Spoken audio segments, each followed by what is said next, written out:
အားလုံးပဲမင်္ဂလာပါနော်ဒီနေ့ကျွန်တော်ရှင်းမိတ်ဆွေတွေကိုကျွန်တော် register ကျွန်တော်တို့ဒီ register အယောင်ဖတ်နည်းလေးကျွန်တော်တစ်ချက်ရှင်းပြပေးမယ်နော်ကျွန်တော်ဒီ electronic နည်းပညာကျွန်တော်လေ့လာရမယ်ဆိုလို့ရှိရင်ကျွန်တော်မဖြစ်မနေကျွန်တော်တည်ထားမယ်ဒီ register အကြောင်းပေါ့နော် register လေးတွေကျွန်တော်တို့အယောင်ဘယ်လိုဖတ်လဲပေါ့နော်အယောင်ဖတ်နည်းပေါ့နော်သူ့ရဲ့တန်ဖိုးကျွန်တော်ဖတ်နည်းလေးပေါ့နော်ဒါလေးတွေကမဖြစ်မနေတည်ထားရမယ် transistor လေးပေါ့နော်โอเคတကယ်သူ့ကိုကျွန်တော်တို့စာပြီးလေ့လာတော့မယ်ဆိုလို့ရှိရင်ကျွန်တော်တို့ကဒီပထမဆုံးစင့်နေနေရကျွန်တော်တို့ဒီမှာညိုနီမော်ဝါစိမ့်ပြရန်ခိုးဖြူကျွန်တော်ဒီလင်္ကာလေးကိုကျွန်တော်ကြက်ထားမှာပေါ့နော်ဘာလို့ဒီကောင်လေးကိုကျွန်တော်ကြက်ထားမှာကျွန်တော်တို့ဒီကောင်မှာအယောင်ဖတ်တတ်မှာပေါ့နော်နောက်တစ်ခုသူ့မှာကျွန်တော်တို့ဒီအယောင်မှာကျွန်တော်နံပါတ်ပေးထားရှိရပေါ့နော်သူ့မှာဘယ်လောက်တန်ဖိုးရှိရလဲနံပါတ်ပေးထားရှိရကျွန်တော်ညိုဆိုလို့ရှိရင်ကျွန်တော်တစ်ပေါ့နော်ဒီမှာညိုဆိုလို့ရှိရင်1နီယာ2မော3ဝါ4စိန်က5ပြာရှောက်ရန်ခွန်ခိုးကချစ်ဖြူကကျွန်တော်6ဆိုပြီးကျွန်တော်ပေးထားရှိရပါเนาะโอเคကျွန်တော်ဒီဟာလေးကိုကျွန်တော်တို့အလွတ်ကြက်ဖို့တော့လိုတယ်เนาะဒီကောင်လေးကိုကျွန်တော်တို့အလွတ်ကြက်ထားလို့ရှိရင်ကျွန်တော်ဒီ register တန်ဖိုးလေးတွေကျွန်တော်တို့ဖတ်လို့ရမှာပေါ့เนาะကျွန်တော်ဒီကောင်လေးကိုလွတ်ကျက်တာလွယ်ပါတယ်ကျွန်တော်เนาะအများကြီးကျက်စရာမလိုပါဘူးကျွန်တော်ဒီရှင်းပြောလို့ရှိရင်ညိုနီမော်ဝါစိမ့်ပြရန်ခိုးဖြူညိုနီမော်ဝါစိမ့်ပြရန်ခိုးဖြူဒီလိုမျိုးလေးကျွန်တော်ကျက်လိုက်ရှင်3လကကျင်လိုက်လို့ရှိရင်ရအောင်ပေါ့เนาะမဟုတ်တော့မဖြစ်မနေကျွန်တော်ဒါတီးကိုတီးရမှာเนาะမတီးလို့မရအောင်เนาะโอเคเนาะကျွန်တော်ညိုဝါ1ကျွန်တော်နောက်တစ်ခါပြန်ပြောမယ်เนาะနီယာ2မော်ဝါ3ဝါ4စိမ့်က5ပြာရှောက်ရန်ခွန်ခိုးကရှေ့ဖြူက9โอเคเนาะโอเคပြီးလို့ရှိရင်ကျွန်တော်ဒီမှာလည်းရေးပြထားတယ်เนาะကျွန်တော်ဒီမှာရှင်းပြမယ်เนาะကျွန်တော်ဒီမှာရေးပြထားတယ်เนาะ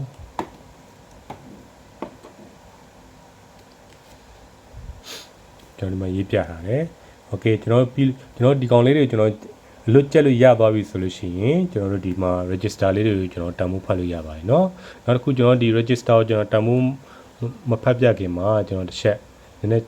အရင်ဆုံးကြိုတိထားမယ့်ဥစ္စာလေးကိုကျွန်တော်တစ်ချက်ပြပြပေးပါတော့အများဆုံးတက်လွယ်တဲ့နီးပေါ့နော်ကျွန်တော်ဒီဟာလေးကိုအရင်ဆုံးဒါလေးပါကျွန်တော်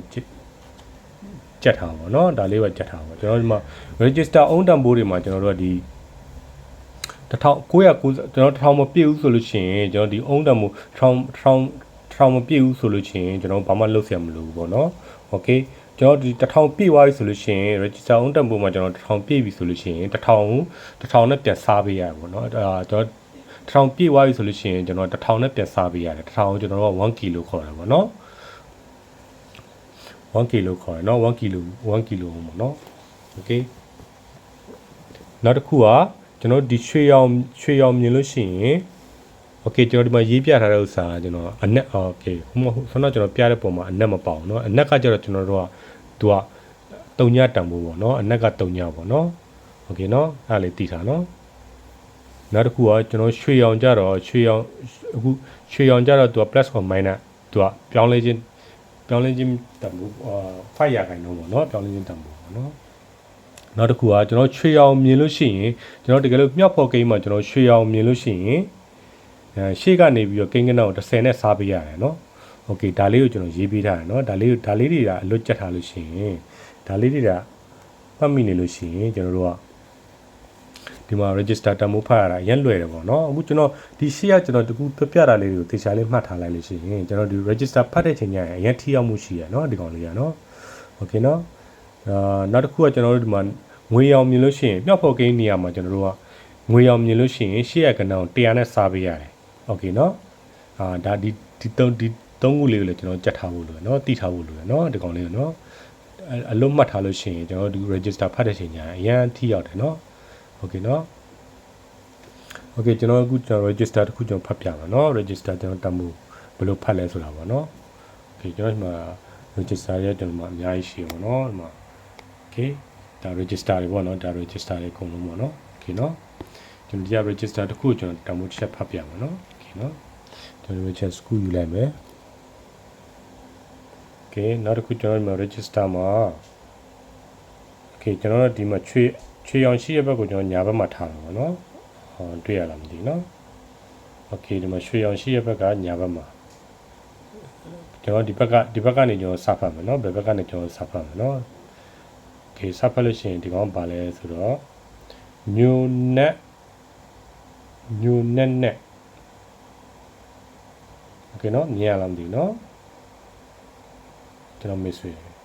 ညိုနက်โอเคညိုနက်ကျွန်တော်ဒီမှာကြည့်လိုက်မယ်ညိုနက်ဆိုကျွန်တော်တို့သူ့ရဲ့တန်ဖိုးဘယ်လောက်ရှိလဲပေါ့နော်โอเคညိုနက်ဒီကောင်ဒီလိုထားလိုက်မယ်ဒီလိုထားပြီးတော့ညိုနက်โอเคညိုနက်ညိုဆိုတော့ကျွန်တော်ဆွမ်းတော့ပြထားတယ်ညိုဆိုတော့ညိုကဘယ်လောက်လဲညိုက1ပေါ့နော်ညိုအားကြောင့်ကျွန်တော်ဆွမ်းတော့ဟိုဥစ္စာလေးကိုကြက်ခိုင်းတာနော်ညိုကဘယ်လောက်လဲဆိုတော့ညိုက1โอเคပြီးလို့ရှိရင်နက်က3ညနောက်ကမြောက်ဖွဲ့ကိန်းနေရာမှာနက်က3ညဆိုတော့โอเคဒါ3ညအာရโอเคနက်ကမြောက်ဖွဲ့ကိန်းနေရာမှာအနက်ဆိုတော့ကျွန်တော်သူ့ကိုကျွန်တော်ရေးစရာမလိုဘူးပေါ့နော်သုံးစရာမလိုတော့အဲ့တော့ကျွန်တော်တို့ကညိုနက်ဆိုတော့ကျွန်တော်ဘလောက်ဖြစ်သွားမယ်ကျွန်တော်ကတန်အောင်ဖြစ်သွားမယ်နော်ဒီမှာဒီကောင်မှာโอเคနော်သူတမှုမရှိရတဲ့အတွက်ကျွန်တော်မြောက်ဖွဲ့နေရာမှာသူကဒါကျွန်တော်အနက်ကကျွန်တော်3ညနော်အနက်က3ညဆိုတော့ကျွန်တော်ဒီမြောက်ဖွဲ့နေရာမှာကျွန်တော်အနက်ဖြစ်တဲ့အတွက်သူကထည့်ရေးစရာမလိုတော့ဘူးเนาะထည့်ပေါင်းစရာမလိုတော့အတွက်โอเคကျွန်တော်တို့ကအဲ့ဆိုလို့ရှိရင်ကျွန်တော်ကဒီကောင်ကိုညိုနက်ကိုကျွန်တော်တို့ကတန်အောင်လို့ကျွန်တော်တို့ကဒါဖတ်လို့ရတာပေါ့เนาะโอเคเนาะနောက်တစ်လုံးကျွန်တော်ယူပြမယ်เนาะနောက်တစ်လုံးကဘယ်လောက်လဲဆိုတော့ပါလဲဆိုတော့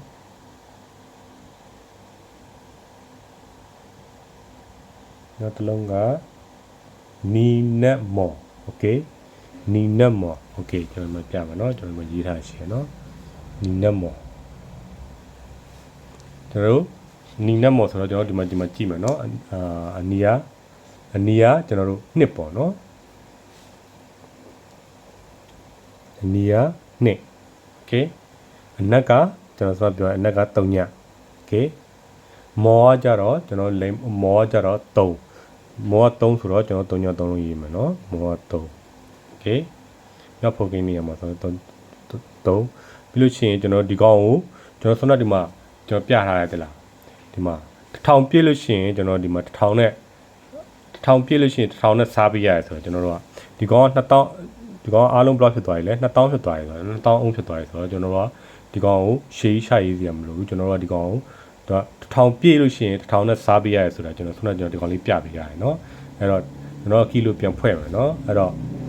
1000ကျွန်တော်တို့ကကီလိုဖြစ်တယ်เนาะ1ကီလိုဖြစ်တယ်เนาะ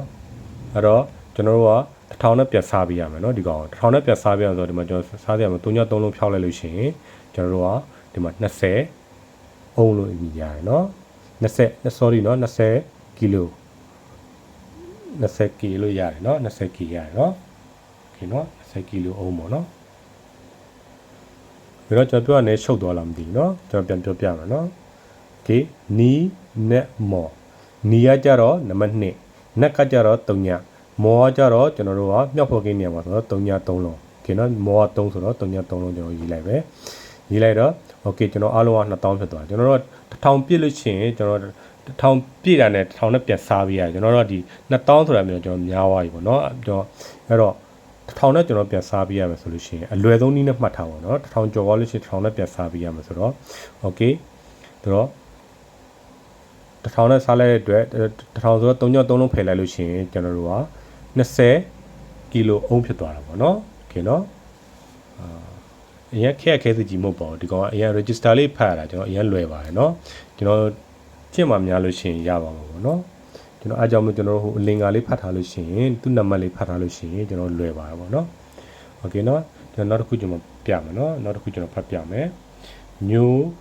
နက်ရွှေโอเคညိုနက်ရွှေကျွန်တော်မလာပြီเนาะညိုနက်ရွှေเนาะโอเคဒီမှာညိုနက်ရွှေညိုကဘယ်လောက်ဖြစ်မလဲညိုက1โอเคညိုက1နက်က3ညအနက်က3ညတမှုမဲ့เนาะနက်က3ညတမှုမရှိ ရွှေโอเคဒီမှာရွှေလာပြီเนาะရွှေကျွန်တော်ဆိုတော့ဒီမှာပြထားတယ်เนาะရွှေဆိုတာရွှေမြောက်ဖုတ်ကိန်းနေရာမှာဒီမှာဒါမြောက်ဖုတ်ကိန်းပေါ့เนาะမြောက်ဖုတ်ကိန်းနေရာမှာရွှေရောင်မြင်လို့ရှိရင်ရှေ့ကကဏ္ဍကိုကျွန်တော်30နဲ့စားပေးရတယ်โอเคเนาะမြောက်ဖုတ်ကိန်းနေရာမှာကျွန်တော်တို့ရွှေရောင်မြင်လို့ရှိရင်ရှေ့ရကဏ္ဍကိုကျွန်တော်30နဲ့စားပေးရတယ်โอเค30ကို30နဲ့စားတော့ကျွန်တော်တို့ကဘယ်လောက်ဖြစ်သွားမလဲကျွန်တော်ဒီကောင်က1 ohm ဖြစ်သွားတယ်เนาะ1 ohm ပဲရတယ်เนาะโอเคလွယ်ပါတယ်เนาะဒီကောင်ကရခက်ခဲစင်မို့ကျွန်တော်နောက်တစ်ခုယူပြမယ်เนาะโอเคနောက်တစ်ခုကျွန်တော်ဖတ်ပြမယ်ဒီကောင်ဘာလဲဆိုတော့ဘာရောင်လဲဆိုတော့နီနဲ့နီโอเคနီနဲ့နီနီနဲ့နီโอเคเนาะဟိုနီနဲ့နီတော့အနီကနံပါတ်ဘယ်လောက်လဲအနီကနံပါတ်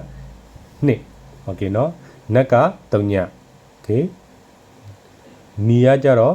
2ဆိုတော့ကျွန်တော်3ညနှလုံးပေါ့เนาะโอเคเนาะမြောက်ဖို့ကိန်းနေမှာเนาะနီက3ညနှလုံးโอเคကျွန်တော်တို့1000ပြည့်သွားရင်1000နဲ့ပြန်စားပေးရမှာဆိုလို့ရှိရင်โอเคကျွန်တော်က1000နဲ့ပြန်စားလိုက်လို့ရှိရင်ဒီကောင်1000နဲ့ပြန်စားလို့ရှိရင်ဘယ်လောက်ဖြစ်သွားမလဲ2 ကီလိုအိုးမရမှာเนาะကျွန်တော်တို့က2K ပဲရမှာเนาะ2 ကီလိုအိုးရမှာเนาะโอเคเนาะ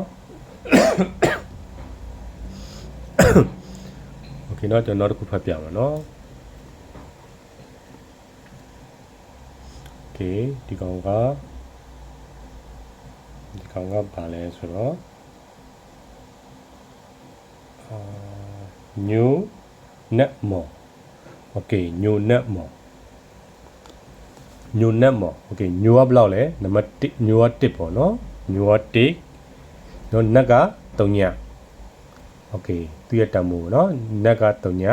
more ကကြတော့ကျွန်တော်တို့က3ဆိုတော့ကျွန်တော်3ည3လုံးရှာရည်ပဲเนาะ3ဆိုတော့โอเคဒါအားလုံးဘယ်လောက်ဖြစ်တော့1000ဖြစ်သွားပြီ1000ဖြစ်သွားပြီเนาะ1000ဆိုကျွန်တော်တို့ကဒီဥစ္စာကိုကျွန်တော်ဆွမ်းပြောသလိုကျွန်တော်တို့က1000ပြည့်ရတဲ့ဆောင်းနဲ့ပြတ်1000ကျွန်တော်တို့ဒါကီလိုပြန်ဖွဲ့ရမယ်เนาะကျွန်တော်တို့ဒါ1000နဲ့ကျွန်တော်ပြန်စားပေးရမယ်ဒီကောင်เนาะ1000နဲ့ပြန်စားပေးမယ်ဆိုတော့โอเคကျွန်တော်ဒီ1000နဲ့စားလိုက်လို့ရှိရင်ကျွန်တော်3ည3လုံးဖြောက်လိုက်လို့ရှိလို့ရှိရင်ဒီကောင်1000နဲ့စားရင်ဘယ်လောက်ဖြစ်သွားမလဲတန်ကီလိုအုံးဖြစ်သွားမှာเนาะ10ကီလိုအုံးဖြစ်သွားမှာเนาะโอเคเนาะကျွန်တော်ဒါလေးခဏကြင့်မှများရင်เนาะကျွန်တော်တို့ဒါတွတ်တက်သွားမှာပေါ့เนาะအရင်လွယ်ပါပေါ့เนาะခက်စီကြီးမဟုတ်ဘာလို့လွယ်လဲဆိုတော့ကျွန်တော်ဒီမှာရေးပေးထားတဲ့ဥစ္စာလေးကိုဒီကောင်လေးတွေက အလွတ်ကျက်ထားဒီကောင်လေးတွေအလွတ်ကျက်ထားလို့ရှိရင်ကျွန်တော်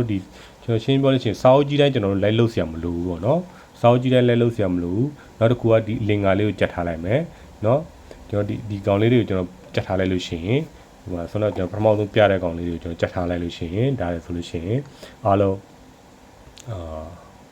ကျွန်တော်ဆုံးပြမယ်เนาะโอเคကျွန်တော်ဒီကောင်လေးတွေကိုเนาะ